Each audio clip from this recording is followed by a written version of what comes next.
The following is a brief tutorial about how to set up a Q mix using the Soundcraft Ghost here in the control room studio here at Moravian College.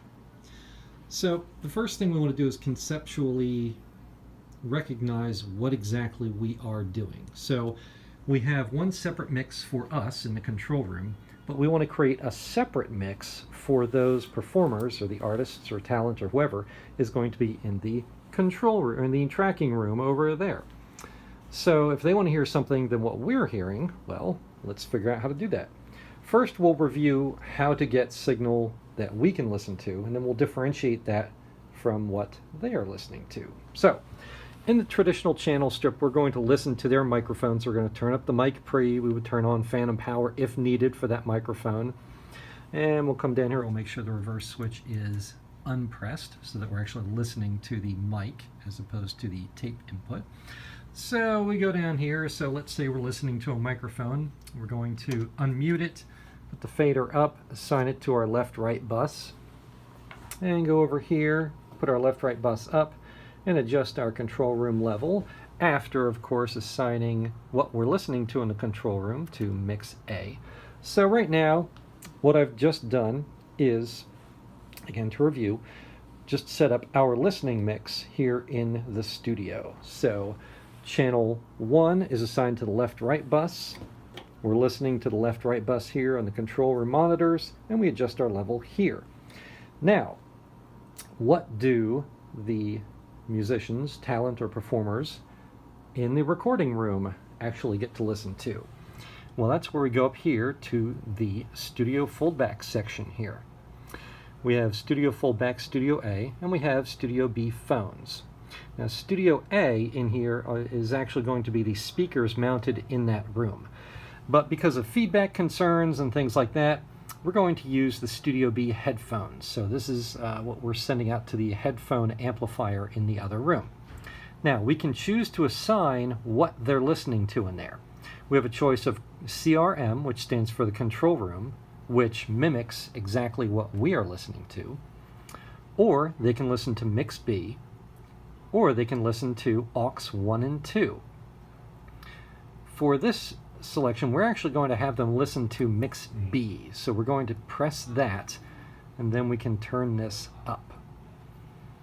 So the next step is we go over here to the Mix B master and turn this up so that they're actually listening to something on Mix B. So what we've done is again, we've assigned Mix B to the studio phones and then turned up the Mix B master. Now for each channel over here, you'll notice the Mix B section here, the red knobs down here. We can then unmute that and then turn that up. Quick sidebar here for the Mix B button called SRCE, which is source. Okay, so what this does is it tells Mix B what to listen to. So in a similar sense where the channel strip's reverse button all the way at the top tells that channel strip to listen to either the mic or line input or the tape return from Pro Tools, well, this tells Mix B what to listen to. The tape in the up position is listening to Pro Tools, or if you press it down, the channel, it's then listening to the mic or line input. So when you're recording and you're listening to the mic input on the channel strip, then you'll also want to make sure the source button is pressed down to select channel so that you're sending a copy of that channel to Mix B for the headphone mix. And this will send channel 1 of what they're listening to. For example, if the artist is speaking into a vocal mic on channel 1, now we can adjust how much of that level of that microphone we are sending out to Mix B in terms of what that person in there is going to be listening to.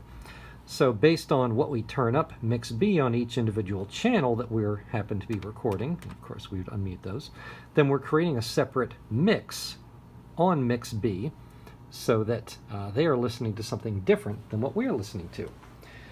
Now, all this time we in the control room have been listening to Mix A, okay, on here, so we can turn that up or down as usual. But let's say we actually want to hear what's going on in there so we can verify that Mix B is really what we want. Well, what we can do is uncheck mix A, and we can check mix B, and now we are listening to mix B, which is what we're sending into the other room. So we can verify and listen to these adjustments that we're making on the mix B knobs here. So again, for each channel, we turn up mix B. Over here, we turn up the mix B master, and for the mix B phone, for the phones here, we select mix B. So it's going from mix B of channel out to the master and then to the headphones there because of the assignment. And that is the basic setup of routing a Q mix to the headphones here in the studio.